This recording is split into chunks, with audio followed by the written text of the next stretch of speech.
బడుగు బలహీన వర్గాల ఆశాజ్యోతి డాక్టర్ బిఆర్ అంబేద్కర్ అని పలువురు వక్తలు పేర్కొన్నారు. కాకినాడలోని ఎస్హెచ్తాపురంలో అంబేద్కర్ యువజన సంఘం ఆధ్వర్యంలో డాక్టర్ బిఆర్ అంబేద్కర్ 134వ జయంతి వేడుకలు అత్యంత ఘనంగా నిర్వహించారు. ఈ కార్యక్రమంలో అతిథులుగా MLC Perabattula Rajasekhar, SC corporation director Kollabattula Apparao, Janasena యువ నాయకులు పంతం సందీప్లు పాల్గొని అంబేద్కర్ విగ్రహానికి పూలమాలలు వేసి ఘన నివాళులర్పించారు. ఈ సందర్భంగా జనసేన యువ నాయకులు పంతం సందీప్, టీడీపీ నాయకులు పెంకే శ్రీనివాస్ బాబాలు మాట్లాడుతూ అన్ని వర్గాల ప్రజలకు సమాన హక్కులు కల్పించడంతో పాటు రాజ్యాంగ ఫలాలు అందరికీ అందించిన మహనీయులు డాక్టర్ బిఆర్ అంబేద్కర్ అని పేర్కొన్నారు. ఈ కార్యక్రమంలో టీడీపీ నాయకులు Vasireddy Yesudasu, Nulukurthi Venkateswararao, BC corporation director Cheppadi Venkateswararao, ఎస్హెచ్తాపురం అంబేద్కర్ యూత్ సభ్యులు తదితరులు పాల్గొన్నారు.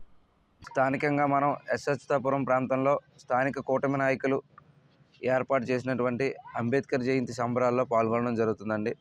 దీనికి మన కూటమి తరపున ఎమ్మెల్సీ పేరాబత్తుల రాజశేఖర్ గారు, అలాగే మన కాకినాడ జిల్లా సెక్రటరీ అయినటువంటి శ్రీనివాస్ బాబా గారు, అలాగే మన యేసుదాస్ గారు, చెప్పడి వెంకటేశ్వరరావు గారు, ఇలా మొత్తం అందరు కూటమి నాయకులందరూ కూడా కలిసి రావడం, మన బిఆర్ అంబేద్కర్ గారి యొక్క స్ఫూర్తిని ముందుకు తీసుకెళ్ళడానికి మరింత మందిని చైతన్యపరిచే విధంగా వీళ్ళందరూ కూడా పాల్గొనడం చాలా సంతోషదాయకమైన విషయం అండి.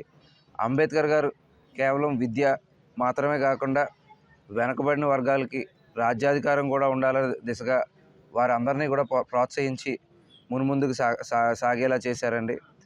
దానికి అలాగే మన కాన్స్టిట్యూషన్ ఏదైతే ఉందో అది మన దేశంలోనే కాకుండా అనేక ఇతర దేశాలు కూడా దీన్ని అడాప్ట్ చేసుకునే విధంగా దాన్ని ఆయన రచించారంటే ఆయనకి ఎంత దీర్ఘకాలిక ఆలోచనలు ఉన్నాయనేది కూడా మనం గుర్తించాల్సిన విషయంగా భావిస్తూ ఈ యొక్క అంబేద్కర్ జయంతి ప్రతి సంవత్సరం కూడా మనం మున్ముందు మరింత ఘనంగా జరుపుకొని ఆయన ఆశయాలను, స్ఫూర్తిని కూడా ముందుకు తీసుకెళ్ళి కూటమి ప్రభుత్వం తరపు నుంచి కూడా అందరికీ శుభాకాంక్షలు తెలుపుతూ జై భీమ్.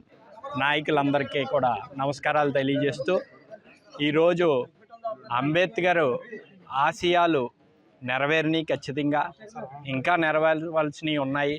రాజ్యాంగంలో ఇదే కానీ ఇంప్లిమెంట్ చేయకపోతే ఈరోజు బీసీలైనా ఎస్సీలైనా అక్కడ ఎక్కడ ఒక ఉద్యోగం కూడా రాకపోను.